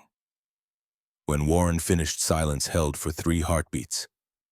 Then Sarah stood, tears streaming down her face, and began clapping with the ferocity of someone who'd waited 34 years to see her husband whole again. The audience followed. Even Harwell stood, though his applause was measured, controlled, the minimum required by social convention rather than genuine emotion. Warren returned to the wings, his hands still shaking but his eyes clear. And Nate gripped his shoulder in silent acknowledgement that they'd crossed the first bridge successfully. 3 more to go. Kate was next. She approached the microphone, started to apologize. "I'm still learning, I'm not very good." But Nate's voice from the wings cut through. "Kate, just play." She sat at the piano, her simplified Clair de Lune rough in places, her fingers stumbling over passages she'd practiced 100 times. But she continued despite the mistakes, her determination transforming technical imperfection into emotional authenticity. Her youngest daughter, 3 years old and supposedly in Jennifer's care, backstage broke free and ran onto the stage mid-performance. Instead of stopping, Kate kept playing one-handed while the child climbed into her lap, and suddenly the piece became about something larger than technique. It became about motherhood, about creating beauty while simultaneously managing chaos, about refusing to choose between being an artist and being a parent, because real life demanded you be both. When she finished, her daughter still in her lap, Kate looked at the audience with defiance and vulnerability mixed equally. "6 months ago, I didn't think I deserved anything beautiful. Now my kids know their mother has dreams." The applause this time was thunderous, complicated people responding not just to the music, but to the raw humanity of watching someone claim space for herself in a world that systematically told single mothers they existed only to serve others. Harwell remained seated. His notepad was out now, pen moving across paper, documenting something that would become Monday's review regardless of what else happened tonight. Ben Whitmore walked onto the stage without speaking to the audience, without making eye contact, his mother's encouraging whisper following him from the wings. He sat at the piano, his hands finding the keys, and the Subway Symphony began. The piece was unlike anything most of the audience had ever heard, mathematical precision meeting emotional chaos. Rhythmic patterns that captured the mechanical heartbeat of New York's underground, layered with melodic fragments that suggested all the human stories happening simultaneously in that confined space. The music was strange, disorienting, brilliant in ways that defied conventional assessment. Because it operated according to rules Ben's neurology invented rather than inherited. When he finished, Ben stood without bowing and walked off stage, but his mother caught him in the wings and Nate heard her whisper, "You were perfect, exactly yourself, and perfect because of it." The audience struggled with how to respond, uncertain whether what they'd witnessed was genius or accident, whether to applaud technique or tolerate difference, but slowly led by a NYU professor who'd driven 2 hours specifically to hear Ben play. They rose in recognition that talent didn't always look like what they'd been taught to expect. Harwell was writing furiously now, his expression inscrutable, but his pen suggesting strong opinions being formed in real time. Eleanor Morrison's turn approached. Jennifer appeared in the wings, her face tight with worry. "Mom's having a bad day. She doesn't remember where she is. I don't think she should." But Ellie was already moving toward the stage, her muscle memory guiding her when conscious thought couldn't, her body remembering what performance felt like, even when her mind couldn't retain why it mattered. She sat at the piano, staring at the keys with confusion that made everyone present hold their breath. This was cruelty, forcing a woman with Alzheimer's to perform in front of strangers who'd judge her deterioration as entertainment. Then Ellie's fingers found their positions. "Someone to watch over me" emerged, note-perfect phrasing, flawless every measure, revealing the pianist she'd been for 40 years before disease started erasing decades like a slow-motion fire burning through archives. For 3 minutes, the Alzheimer's didn't exist. For 3 minutes, Ellie was herself whole, competent, connected to the music in ways that transcended cognitive decline, because muscle memory lived deeper than declarative memory, because art lived in places disease couldn't quite reach. When she finished, Ellie looked up, confused. "Did I play?" Jennifer was there immediately, tears streaming, voice breaking. "Yes, Mom, you played beautifully." "Oh, that's nice." The audience wept. Not polite dabbing at eyes, but genuine sobbing people confronted with the reality that talent and identity could persist even as everything else fell away, that music offered dignity when medicine offered only decline. Harwell set down his pen. His face showed something that might have been recognition. Might have been the first crack in certainty. Might have been the beginning of understanding that measurement couldn't capture everything that mattered. Intermission stretched longer than planned, people needing time to process what they'd witnessed, to recalibrate expectations that had been systematically dismantled by 4 performances that refused to cooperate with conventional assessment. Nate found Victoria in the wings, her hands shaking as badly as Warren's, her performance anxiety now fully visible. "I can't do this. Everyone just saw genuine courage. I'm about to show them calculated vulnerability." "No, you're about to show them that recovery is possible. That 22 years of silence doesn't have to be permanent. That's a different kind of courage, but courage nonetheless." "What if I freeze? What if my hands don't work? What if—" Nate took her hands, stilling them. "Then you freeze and we figure it out." "But you won't. Your body remembers even if your mind is terrified. Trust it." Victoria walked onto the stage alone, no introduction, no explanation. She sat at the piano, her posture perfect despite trembling, and began the Chopin nocturne she'd been working on for 6 months. The first notes were shaky, uncertain, her fear audible in the hesitation between phrases. But as the piece progressed, something shifted. The muscle memory kicked in, fully years of childhood training, overriding adult anxiety, her fingers remembering what her conscious mind had tried to forget. The nocturne spoke of loss and recovery, of loving something and losing it, and finding it again, transformed. Victoria's playing wasn't technically perfect. Decades away from the instrument had cost her some precision, some speed. But it was emotionally devastating in ways that perfection could never achieve. Because it was honest rather than performed, vulnerable rather than calculated. When she finished, Victoria stood, looked directly at Harwell, and spoke into the microphone without polish, without professional distance. "I was a prodigy once. I lost a competition at 16 and my mother told me I'd embarrassed our family, that I wasn't talented enough. I believed her. I quit piano that day and didn't play again until 6 months ago, when Nathaniel Brennan reminded me that music isn't about winning. It's about connection." Her voice strengthened. "This program exists because two people who'd lost their music found each other and decided that other people shouldn't have to lose theirs. That's not measurable, that's not quantifiable, but it's real." The applause when Victoria left the stage was different, not just appreciation for performance, but recognition that vulnerability wasn't weakness, that admitting damage was the first step toward repair. Harwell remained seated, his expression now clearly conflicted. Decades of certainty confronting evidence that maybe measurement wasn't the only valid assessment of value. Nate's turn had arrived. He stood in the wings, Lily beside him, her hand gripping his, with the fierce protectiveness of someone who knew her father was about to expose wounds that hadn't quite healed. "You're going to be amazing, Dad. I'm going to try to not completely fall apart. Same thing." He walked onto the stage, the spotlight harsh and familiar and terrifying. The audience had been transformed by the previous performances, their skepticism not eliminated but complicated, their judgment suspended in favor of genuine curiosity about what would come next. 7 years ago, my wife died.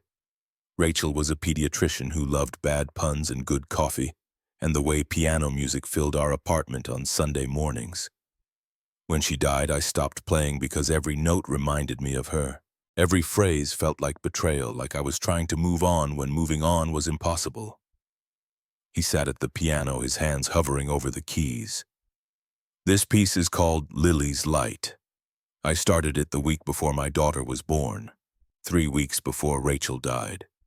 I couldn't finish it for 7 years because finishing it meant accepting that my wife was gone and my daughter was here and life had moved forward whether I was ready or not." The opening melody was Rachel's lullaby, the tune she'd hummed during pregnancy, simple and pure and devastating in its innocence. But as the piece developed, it transformed minor key passages representing grief and loss, giving way gradually to major progressions representing Lily's growth, her stubborn insistence on living fully despite the mother she'd never known. Nate wove his students' themes into the composition, Warren's tremolo rhythm, Kate's determined simplicity, Ben's mathematical patterns, Ellie's Gershwin echoes, acknowledging that community meant carrying each other's melodies, that no one's story was purely individual. The piece built toward a climax that required everything he had, technical precision meeting emotional vulnerability. 7 years of grief pouring through his fingers onto keys that had waited patiently for him to be brave enough to use them honestly. And then as the music reached its peak intensity, something broke inside him. Not the piano, not the performance, but the final wall he'd maintained between grief and acceptance, between surviving Rachel's death and actually living in the world that existed after her. He kept playing through tears that blurred the keys, kept playing through the kind of breakdown he'd spent 7 years avoiding, kept playing because stopping would mean the grief won, and continuing meant the love persisted. The final measures were quiet, resolved, peaceful, a lullaby returning to its roots, but transformed by everything that had come between. No longer a song for an infant, but a meditation on growth and loss and the particular courage required to keep creating beauty when beauty reminds you of what you've lost. When Nate lifted his hands from the keys, the silence was absolute. Not the hesitant pause before applause, but the stunned quiet of people confront something too genuine to immediately process. Lily appeared on stage, climbing the stairs, crossing to her father, wrapping her arms around him while he wept openly and without shame. Her voice carried to the microphone accidentally. "I'm proud of you, Dad." The audience erupted. Standing ovation tears, the kind of response that wasn't about technique or presentation, but about witnessing someone be completely vulnerably human in a world that usually demanded performance over authenticity. Harwell stood last, his applause, slow, measured, but genuine in ways his earlier responses hadn't been. Something in his face had changed, not transformation exactly, but the beginning of recognition that certainty might be less valuable than he'd always believed.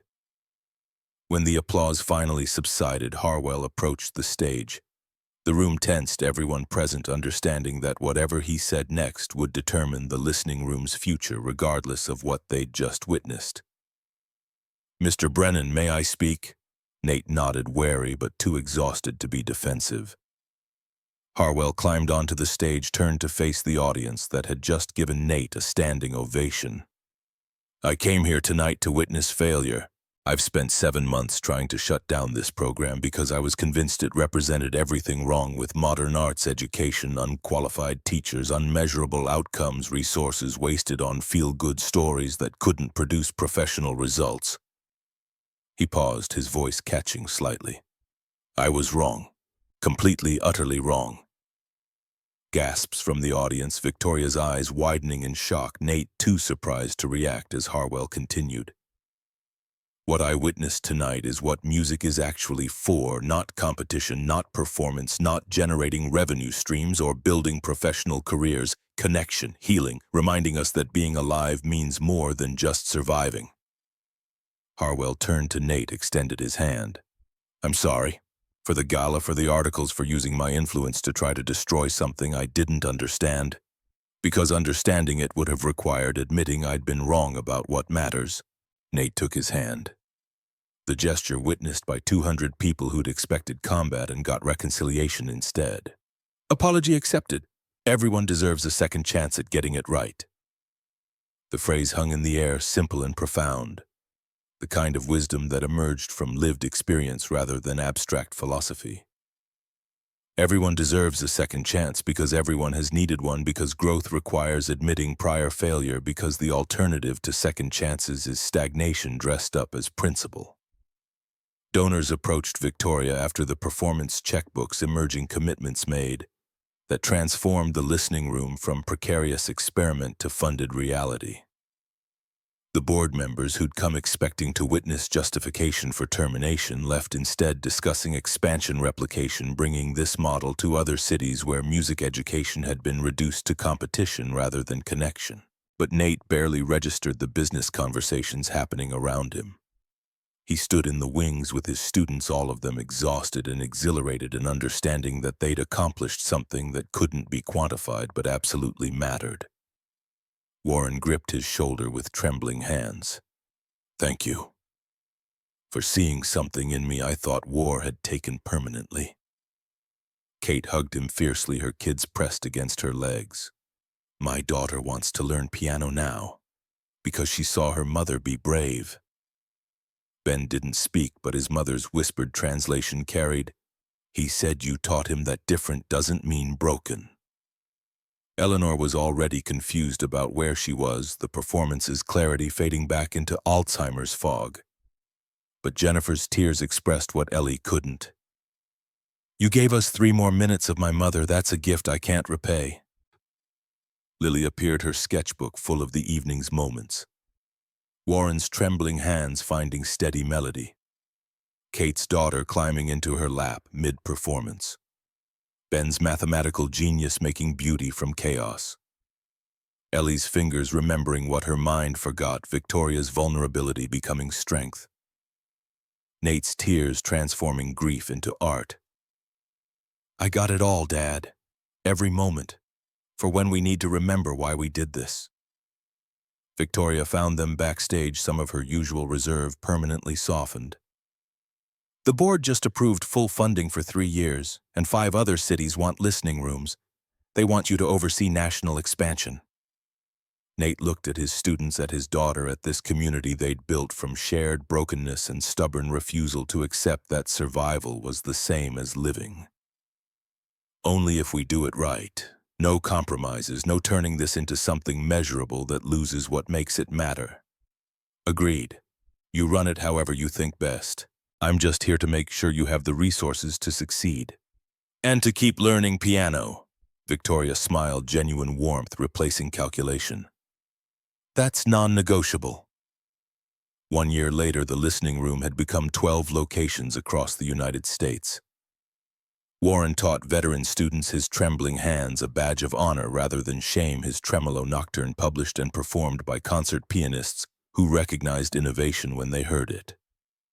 Kate ran programming for single mothers, showing women that exhaustion didn't disqualify them from beauty, that survival and artistry could coexist if you were brave enough to claim both. Ben studied at NYU on full scholarship, his Subway Symphony part of the curriculum for composition students, learning that genius didn't always follow conventional patterns. Eleanor had passed away peacefully 4 months after the recital, Alzheimer's finally claiming what music had temporarily protected. Her funeral featured Someone to Watch Over Me, performed by every student she'd ever taught, who could make the trip 40 years of impact made audible through the melody she'd loved most. Nate stood in the original listening room on a Tuesday evening, new students arriving for the session, Victoria beside him preparing to teach alongside him, because teaching turned out to be better than managing, because making music trumped controlling it. Lily sat in her corner documenting everything, her sketches now exhibited in galleries, her art capturing what photography couldn't, the moment when broken people became whole enough to try. The instant when courage replaced fear, the transformation that happened between deciding to play and actually pressing the keys. Victoria's hand found Nate's, a gesture that had become familiar over 12 months of working together, grieving together, slowly building something that neither of them could name but both recognized as significant. Not quite romance, because romance felt too simple, too performative. Something deeper. Two people who'd lost the same thing finding each other and deciding that healing could be shared rather than solitary. Ready for another session. Always ready. That's what this place taught me. Readiness isn't about being prepared, it's about being willing. Students filed in their stories different, but their needs similar. People told that music wasn't for them, that their circumstances or age or disabilities made them unsuitable for beauty, choosing to try anyway, because the listening room existed to prove that everyone had melodies worth hearing if someone bothered to listen. Nate sat at the piano, Victoria beside him.